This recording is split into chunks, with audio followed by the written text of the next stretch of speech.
Wala taziru waziratu wizra ukhra. Orang tidak memikul dosa orang lain. Dosa dia tidak sholat, dia tidak menjalankan ajaran Islam selama 18 tahun, ibu tidak ada urusan. Seorang ayah yang sudah memasukkan anaknya ke pesantren, lalu kemudian anaknya lari, anaknya sudah dinasehati, disekolahkan, dikasih makan halal, ayah tidak menanggung dosa anak. Tapi kalau ayah tidak memasukkan anak ke lembaga pendidikan Islam, tidak ada nasihat, ayah menanggung dosa anak karena tidak memberikan hak pendidikan. Sedangkan istri tidak berkuasa. Istri itu adalah makmum. Suaminya itulah yang mestinya mengajak. Maka ibu posisinya sebagai pengikut. Kalaupun ibu sebagai seorang muslimah yang mengajak muslim suami mu'allab yang imannya baru lemah, setahun 2 tahun, udah 18 tahun, tak juga mau sholat, tak mau juga belajar agama, mau apa lagi dia? Merasa beramal padahal tidak beramal, itu kerja setan. Merasa berdosa padahal bukan dosa, itu juga kerja setan. Ibu merasa berdosa padahal bukan dosa, itu kerja setan supaya ibu merasa berputus asa. Jangan ibu merasa berdosa. Ibu tidak berdosa, aku tak ada dosa. Dia sudah masuk Islam 18 tahun, tak mau belajar agama, tak mau sholat, melarang-larang pula pakai hijab. Jangan pernah mau dibisiki setan berdosa. Asyaitanu ya'idukumul faqra. Setan membisikkan kamu kefakiran, kurang, salah, dan lain sebagainya.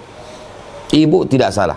2, kalau mati nanti apakah disatukan Allah dengan suami yang model begini? Dijawab oleh Imam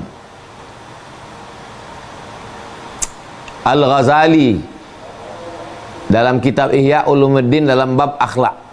Ketika ditanya ada orang nikah suaminya 3, kalau mati nanti dia dengan suami yang mana? Maka dia akan dengan suami yang berakhlak. Di antara 3 itu mana yang paling berakhlak, mana yang paling lembut, mana yang paling baik, maka dengan itulah nanti dia di surga. Kalau tak menikah, dengan siapa dia? Dengan bidadara. Kalau dia menikah, suaminya tak baik, murtad, tak sholat, berpisah dia, mati dia, apakah disatukan lagi nanti dengan yang suaminya itu? Tidak ada paksaan terhadap sesuatu yang tidak disukai di dalam surga. Dalam surga itu nikmatnya walakum fiha ma tashtahi anfusukum, kamu mendapatkan yang kamu inginkan. Aku ingin di surga nanti dengan suamiku itu, tapi akhlaknya baik. Dibuatkan Allah macam itu, rupanya macam itu, tapi akhlaknya tak macam itu. Mala a'yunun ra'at. Nikmat surga itu sesuatu yang tak pernah ditengok mata, wala uzunun sami'at, tak pernah didengar telinga, wala khatala ala qalbi bashar, tak pernah terlintas di hati manusia. 3, 18 tahun nikah, 18 tahun berdoa, kenapa dia tak dapat hidayah? Innaka la tahdi man ahbabta, engkau tidak bisa memberi hidayah pada siapa yang kau sukai. Walakinnallaha yahdi man yasha, Allah memberikan hidayah pada siapa yang dia sukai. Ibu dapat pahala atas doa ibu, ibu dapat pahala atas ajakan-ajakan ibu, ibu dapat pahala atas zikir dan kesabaran ibu. Kita hanya disuruh mengajak, kita tidak pemberi hidayah. Kenapa Allah tak kasih? Karena menurut ilmu Allah inilah yang baik. Maka yang paling indah hidup ini adalah menyerahkan yang terbaik menurut Allah. Menurut kita yang baik begini, tapi yang menurut Allah yang terbaik. Hakikat hidup ini yang paling penting kita tahu.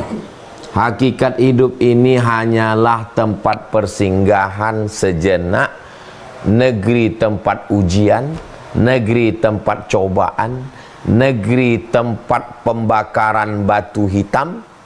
Kalau meleleh dia ternyata kuning emas, masuk surga. Kalau dia tetap hitam setelah dibakar, maka sesungguhnya dia hanyalah batu gilingan. Ada yang diuji dengan anak, ada yang diuji dengan ayah, ada yang diuji dengan harta, ada yang diuji dengan kesehatan, ada yang diuji dengan penyakit. Kebetulan ibu dapat jatah ujian ini.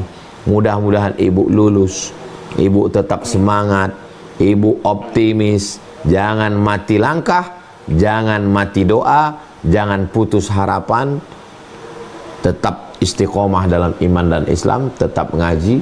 Ini hanya bagian dari secuil ujian kehidupan.